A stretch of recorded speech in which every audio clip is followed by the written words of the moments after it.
Hello everyone और hello all students all NEET aspirants. तो आज हम करने वाले हैं एक प्रीवियस ईयर नीट क्वेश्चन जो कि देखने में काफ़ी डरावना लग रहा है। और तुम्हें पता है आधे से ज़्यादा स्टूडेंट्स क्वेश्चंस को इस वजह से छोड़ देते हैं क्योंकि वो देखने में बहुत डरावने लगते हैं, तबकि असलियत में वो होते काफ़ी आसान है। तुम्हें भी ये क्वेश्चन देख के लग रहा होगा ये कैसा क्वेश्चन है, क्या है ये, तुम खुद देख सकते हो। ये बहुत मुश्किल लग रहा है देखने में, लेकिन ये असलियत में काफ़ी आसान है। तो इस क्वेश्चन को सॉल्व करना शुरू करने से पहले मेरी आपसे विनती है, वीडियो को लाइक कर दो और चैनल पे नए हो तो सब्सक्राइब कर दो, क्योंकि आपको फ्यूचर में और भी ऐसी अपडेट्स मिलती रहेगी। प्रीवियस या नीट क्वेश्चंस ले लो, इम्पोर्टेंट टॉपिक्स ले लो। तो इस क्वेश्चन को सॉल्व करना शुरू करते हैं। तो सबसे पहले हमें क्वेश्चन में कुछ इन्फॉर्मेशन दिए, उसे नोट डाउन कर लेते हैं। सबसे पहले हमसे क्वेश्चन में बोला है कि ए सदिश है। यदि सदिश ए और सदिश बी दिया है, हमें समय के फलन है, हमसे बोला है ये समय के फलन है, तो टी का वह मान क्या होगा जिस पर ये लंब कोणिक है। तो शुरू करते हैं इस प्रश्न को हल करना। तो सबसे पहले हमें ए सदिश दिया है और बी सदिश दिया है और बोला है कि टी का मान बताओ जिस पर ये सदिश क्या है, लंब कोणिक है। क्या है?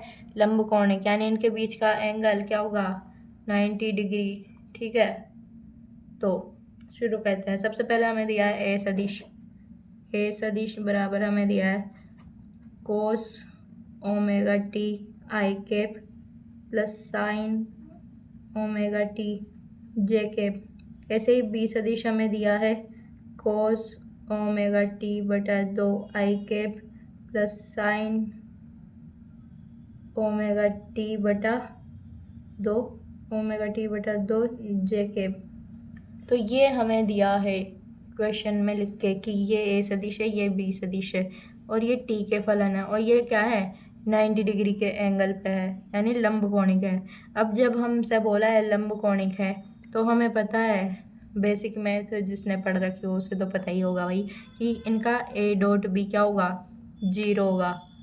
ठीक है, क्योंकि कोस थीटा का मान 90 डिग्री पर क्या होता है, 0 होता है। तो जब हमें पता है इनका ए डॉट बी 0 होगा तो हम बोल सकते हैं ना कि इनका जो डॉट निकालने पर हमें 0 प्राप्त होगा। तो इन दोनों का डॉट निकाल के उसे 0 के बराबर रख देते हैं। तो रखते हैं, सबसे पहले तो इसका डॉट निकालो और इसका डॉट निकालो। तो कोस ओमेगा टी बटा 2 प्लस साइन ओमेगा टी बटा 2। तो ये हमने इनका डॉट प्रोडक्ट ऐसे लिख दिया है और इसे हम रख देंगे 0 के बराबर। अब तुम्हें पता हो, तुमने बेसिक मैथ पढ़ी हो, बेसिक मैथ का जो चैप्टर पढ़ा हो, तो तुम्हें पता है ये तुम्हें एक फॉर्मूला दिख रहा होगा। ध्यान से दिमाग पे जोर डालो, ये एक फॉर्मूला दिख रहा होगा तुम्हें। बता दूँ कौन सा फॉर्मूला है? ये फॉर्मूला है कोस ए कोस बी प्लस साइन ए साइन बी। चमका थोड़ा दिमाग में? अब तो चमक गया होगा यार, अब तो मौज हो गई तुम्हारी कि ये तो जहाँ लग रहा था वहाँ की तो औकात ही नहीं थी इस क्वेश्चन की। अब तो ये है ना, चुटकियों में सॉल्व कर दोगे तुम। और वैसे ये फॉर्मूला होता किसका है? ये फॉर्मूला होता है कोस ए माइनस बी का। ठीक है, तो अब तो तुम्हें मज़ा आ गया होगा कि ये वाह क्या क्वेश्चन है, इसे तो हम चुटकियों में कर लेंगे। अब तो हमें दे दो भाई करने के लिए, लेकिन कर दे तुम यार, तुम्हारे लिए पूरा सॉल्व। तो अब इसे सॉल्व करते हैं। और ये फॉर्मूला किसका है? कोस ए माइनस बी का। जब ये फॉर्मूला कोस ए माइनस बी का है तो रख दो भाई। कोस ए तुम्हें दिख रहा होगा, ये रहा, और कोस बी। ठीक है, तो 0 बराबर, इसे छोड़ो, इसे देखो तुम, तो कोस ओमेगा माइनस ओमेगा टी बटा 2। लग रहा है सेम सेम, थोड़े सेम सेम तो दिख रहे होंगे यार। कोस कोस, ए की जगह ओमेगा टी, बी की जगह ओमेगा टी बटा 2, यहाँ से लिया ये हमने। इसके बाद तो ये हमारे पास क्या है, 0 है ना। इस 0 को मत भूल जाइयो तुम सब। तो 0 बराबर, अब इनको कुछ नहीं करना, अब तो बस नॉर्मल सी कैलकुलेशन करनी है थोड़ी बहुत। तो कोस लसलो 2 ओमेगा माइनस ओमेगा टी बटा 2, ये लसे ले लिया तुमने, तो तुम्हारे पास क्या आएगा, कोस ओमेगा टी बटा 2। ठीक है, अब तुम्हारे पास जब कोस ओमेगा टी बटा 2 बराबर ये है, यानी ये कोई कोस थीटा होगा, मानो ये कोई थीटा है, तो कोस थीटा का मान 0 कब होता है, जब वो 90 डिग्री पर हो। ठीक है, तो कोस थीटा बराबर तुम्हारे पास ओमेगा टी है, तो कोस 90 डिग्री का मान बता दो। अब तुम्हें पता है ये ओमेगा टी है, तो ओमेगा टी बटा दो।